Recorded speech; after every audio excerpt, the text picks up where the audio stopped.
یہ دالبندین میں آج ایک آپریشن ہوا، پھر باجوڑ میں ہوا. بظاہر لگ رہا ہے کہ کے پی حکومت کا یہ اقدام کہ ٹی ٹی پی کے خلاف انہوں نے اب کھل کے بات شروع کر دی ہے، ہیڈ منی مقرر کر دی ہے. تو اب آپ کیا سمجھتے ہیں؟ ساتھ ہی ساتھ افغانستان کو بھی اب پابند کیا گیا ہے کہ ان کی سرزمین استعمال نہیں ہوگی، در اندازی ان کی طرف سے نہیں ہوگی. اس افرید سے جلد جان چھوٹ پائے گی؟ دیکھیں عباس صاحب، ٹی ٹی پی کے حوالے سے تو کے پی کے حکومت کا موقف کبھی بھی یہ نہیں رہا کہ وہ دہشت گرد نہیں یا دہشت گردی نہیں ہو رہی. افغانستان کے حوالے سے وفاق کے موقع میں اور کے پی کے حکومت کے موقع میں فرق تھا. تو یہ تو اچھی بات ہے کہ جو وفاق چاہتا ہے کے پی کی حکومت وہ کر رہی ہے اپنے طور پر بھی، تاکہ اس افریت کا سر کچلا جائے. اب اس پر کتنی جلدی قابو پایا جا سکتا ہے وہ اب دیکھنے والی بات ہے. لیکن یہ جو گاڑیوں کی پہلے دینا، پھر واپس لینا، پھر بلوچستان کو دینا، ویسے یہ ناقابل فہم ہے کہ کیا واقعی وہ گاڑیاں ناقص تھیں جس طرح کہ سہیل آفریدی صاحب کہہ رہے ہیں اور اس لیے واپس کی جا رہی ہیں، یا وہ بار بار جو تانا دیا جا رہا تھا طلال چودھری صاحب کی طرف سے، اس کو تانے سے گھبرا کر یا تانے کا جواب انہوں نے دیا ہے.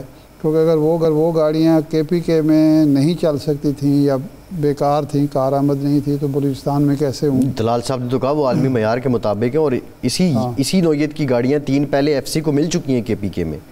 میں وہی عرض کر رہا ہوں نا کہ اگر وہ کے پی کے میں کارآمد نہیں ہیں تو وہ بلوچستان میں کارآمد کیسے ہوں گی؟ ظاہر بات ہے سرفراز بگٹی نے اگر وہ مانگی ہیں تو ظاہر ہے کارآمد سمجھ کر مانگی ہیں نا.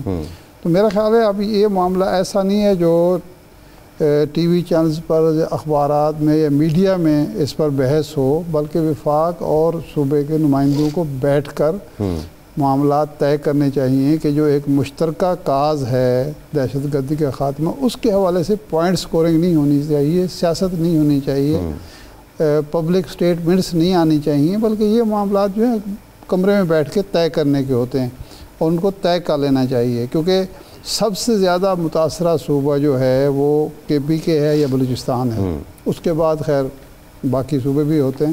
تو اگر وہاں یہ چپکلش چل رہی ہو تو یہ اس صوبے کے عوام کے ساتھ بھی زیادتی ہے، صوبے کے ساتھ بھی زیادتی ہے. صوبے کے منتخب نمائندوں کو بھی جواب دہ ہونا پڑے گا اپنے عوام کے سامنے کہ جی وہ ہمیں لا اینڈ آرڈر کیوں نہیں فراہم کر سکے، یا ہمیں ہمارے جان مال عزت آبرو کا تحفظ کیوں نہیں کر پا رہے.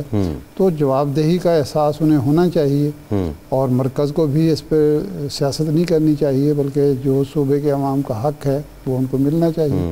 لیکن میرا خیال ہے اس حوالے سے جناب حارث نواز صاحب بہتر ہماری رہنمائی کر سکتے ہیں. وہی گجرات کا ریلوے اسٹیشن ہوگا، وہیں پہ کھوکھا ہوگا اور وہیں بھی جائیں گے. صحیح ہے. بہت شکریہ بریگیڈیئر حارث نواز صاحب آپ کے وقت کا. ایک بریک کے بعد واپس آتے ہیں، ہمارے ساتھ رہیے.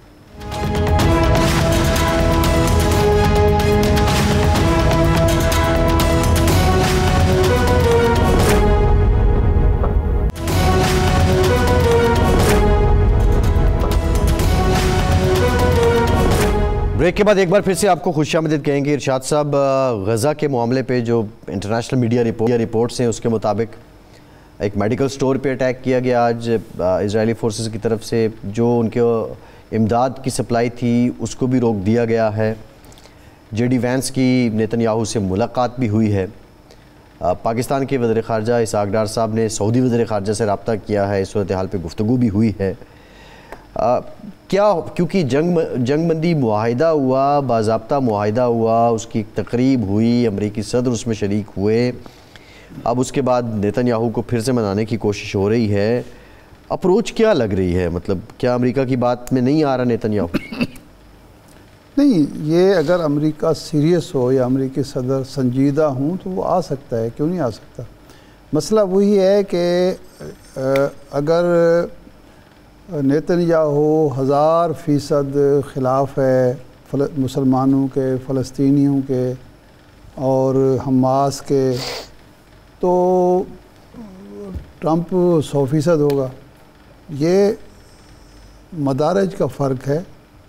یہ نہیں ہے کہ وہ دوست ہے اور وہ دشمن ہے تو دوست ہمارا دوست اس کو منوانے کی کوشش کر رہا ہے.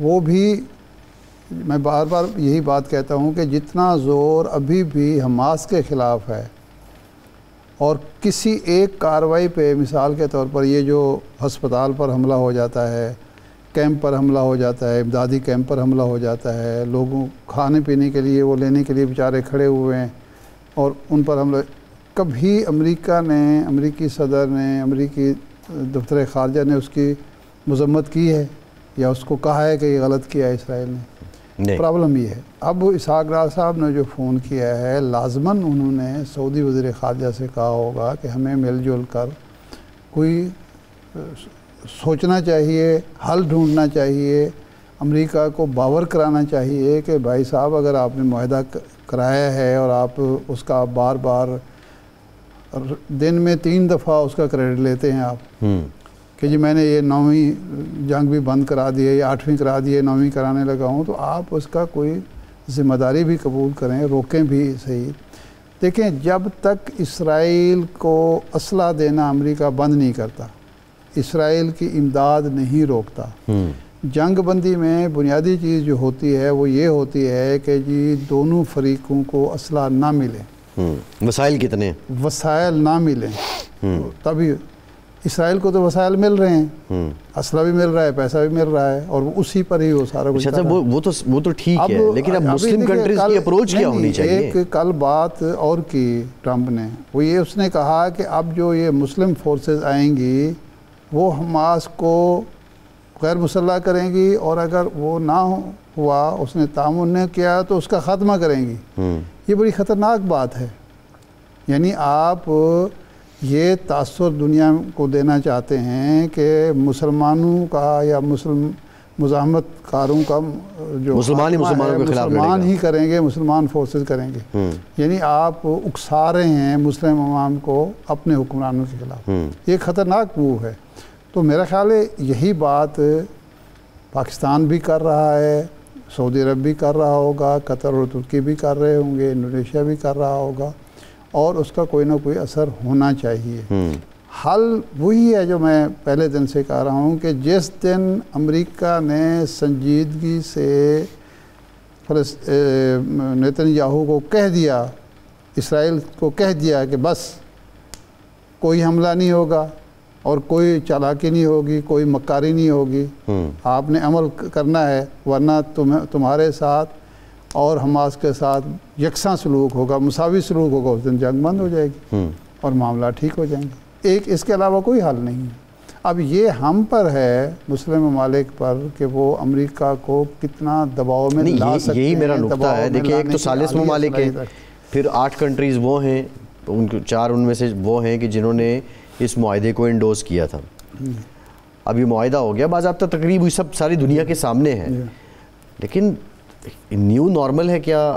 دنیا جا کس طرف رہی ہے؟ آپ پوری دنیا کے سامنے بیٹھتے ہیں، بات کرتے ہیں، لکھت کرتے ہیں، پڑھت کرتے ہیں، دستخط کرتے ہیں، اور پھر اس کے بعد اس معاہدے کی خلاف ورزی. یہ نیو نارمل نہیں ہے، یہ نیو نارمل نہیں ہے، بنانے کی کوشش کی جا رہی ہے.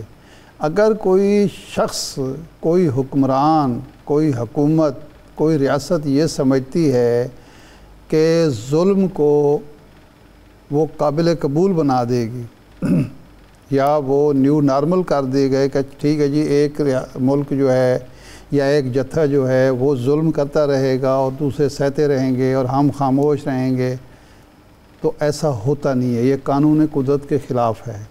تاریخ بھری پڑی ہے کہ کمزور قومیں بھی طاقتوروں کو لڑ جاتی ہیں اور طاقتوروں کو ناکوں چنے چبائے جاتے ہیں، چبائے جاتے رہے ہیں. یہ کوئی نئی بات نہیں ہے. اس کو نیو نارمل بنانے کی جو بھی کوشش کرے گا، کیونکہ انسان کو اللہ تعالیٰ نے عقل و شعور دیا ہے، انسان کو عزت، اپنے عزت نفس کا احساس دیا ہے، انسان کو وقار کے ساتھ زندہ رہنے کا جو حق حاصل ہے اس کے تحفظ کا شعور دیا ہے.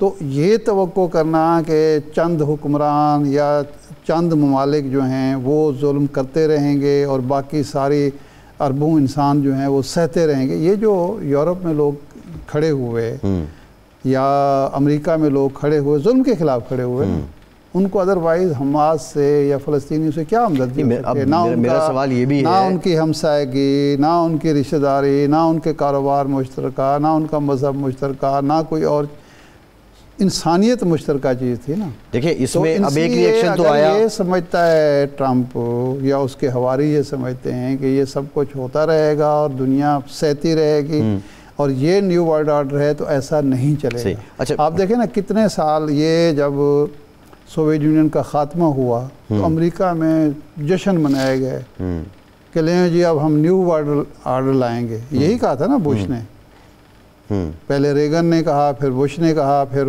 باقی کہتے رہے، کہاں ہے وہ نیو ورلڈ آرڈر؟ اچھا اس میں اب ایک جو کھڑا ہو گیا، روس آنکھیں دکھا رہا ہے، آج تک روس سے کوئی بات نہیں۔ میں روس پہ آتا ہوں، لیکن اس سے پہلے جو غزہ والا معاملہ نیتن یاہو کا، کینیڈا کے پرائم منسٹر نے یہ کہا ہے کہ اگر وہ آتا ہے تو ہم اس کو گرفتار کریں گے۔ نہیں، اس نے یہ کہا کہ اس معاملے میں اسرائیل ظالم ہے، جارح ہے، نیتن یاہو جو ہے وہ قاتل ہے، مجرم ہے، کینیڈا آئے گا تو ہم اسے گرفتار کر لیں گے۔ اب ایک تو وہ ڈسٹنس کر رہے ہیں امریکہ سے، کینیڈا کا فلسطین سے نہ تو بارڈر ملتا ہے، نہ کوئی رشتہ داری ہے، وہ امریکہ کی ایک سمجھ لے کہ سسٹر کنٹری رہا ہے کینیڈا۔ ہاں، تو جو انسانیت جو ہے، انسانیت کا ایک جو شعور ہے کہ جی ظلم کی یہ بات نہیں ہے کہ وہ کوئی ان کے حق میں بات کر رہے ہیں، جو بھی باشعور انسان ہے وہ یہ سمجھتا ہے کہ ظلم کا نتیجہ بڑے فساد کی صورت میں لیکن میرا جو ارشاد صاحب سوال یہ ہے کہ جب یہ مصر میں شرم الشیخ میں معاہدہ ہوتا ہے اور معاہدے کے بعد ہم دیکھتے ہیں کہ اس میں ڈونلڈ ٹرمپ جب یہ اعلان کر رہے ہیں، جہاں پرائم منسٹر شہباز شریف کھڑے ہیں، وہاں پہ کرس اسٹارمر بھی کھڑے ہوئے ہیں، دیگر بھی یورپین کنٹریز کے پرائم منسٹر وہاں کھڑے ہوئے ہیں۔ اب یورپ کا ریئیکشن کیا ہوگا؟ میں تو کل دیکھ رہا تھا کہ شاید کوئی اسرائیل پہ جو پابندیاں ہیں ان کو بھی ہٹانے کی کچھ بات ہو رہی ہے، تو کیا اب یورپ بھی اب اس کا بھی مقصد یہی تھا کہ اس کے عوام، جو ان ممالک کی عوام جو ظلم کے خلاف آواز اٹھا رہے ہیں، ان کو رام کرنا تھا؟ اور کیا ہے، دیکھیں نا برطانیہ کا تو وزیر اعظم تھا جو باقاعدہ کمانڈو کا لباس پہن کے اور ہتھیار اپنے جہاز میں لے کے پہنچے تھے نا موصوف، اسی ملک کے وزیر اعظم تھے نا، لیکن آج دوسرا وزیر اعظم ہے جو فلسطین کو تسلیم کر رہا ہے۔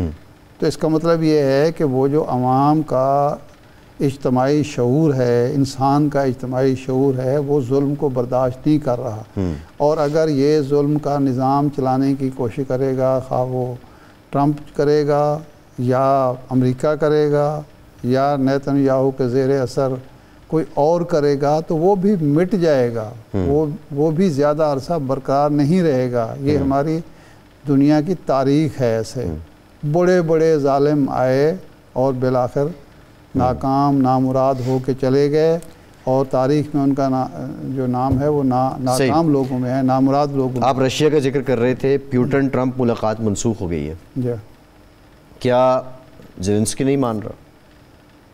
نہیں، زیلنسکی نہیں، مسئلہ یہ ہے جو جن شرائط پہ روس صلح چاہتا ہے وہ زیلنسکی کے لیے بھی ناقابل قبول ہیں اور یورپ کے لیے بھی ناقابل، لیکن امریکہ تو مان رہا ہے، ڈونلڈ ٹرمپ تو پش کر رہے ہیں۔ امریکہ تو یہ کہہ رہا ہے نا، لیکن یورپ یہ سمجھتا ہے کہ اگر یہ مان لیا جائے تو اس کے بعد جو ہم نے وعدے وعید کیے تھے، دیکھیں نا خرابی کہاں سے بڑھ، یورپ کو یہ پتہ ہے کہ جنگ کا محرک ہم بنے، جنگ پر روس کو آمادہ ہم نے کیا یا مجبور ہم نے کیا، آمادہ نہ کریں مجبور کہیں۔ اگر یہ جو چیز طے تھی جب روس اور امریکہ کے درمیان معاملات طے ہوئے تھے، وہ ظاہر بات ہے پیوٹن سے پہلے ہوئے تھے نا، کہ بھئی یہ اب نیٹو جو ہے وہ روس کی سرحد کے قریب نہیں آئے گا، اور یہ ملک جو ہے جس کو یوکرین کہتے ہیں، یہ ایک لحاظ سے ایک درمیان میں بفر زون ہوگا تاکہ روس اور نیٹو کے درمیان، روس اور یورپ کے درمیان ایک ڈسٹنس رہے اور یہ جنگ کی نوبت نہ آئے۔ اس بفر زون کو ختم کرنے کی کوشش کی یورپ نے، اور اس معاہدے کو ختم کر دیا، اور نیٹو کی رکنیت کا کہ ہم رکن بنائیں گے، بھی کیوں بنائیں گے، اس کا مطلب یہ ہے کہ آپ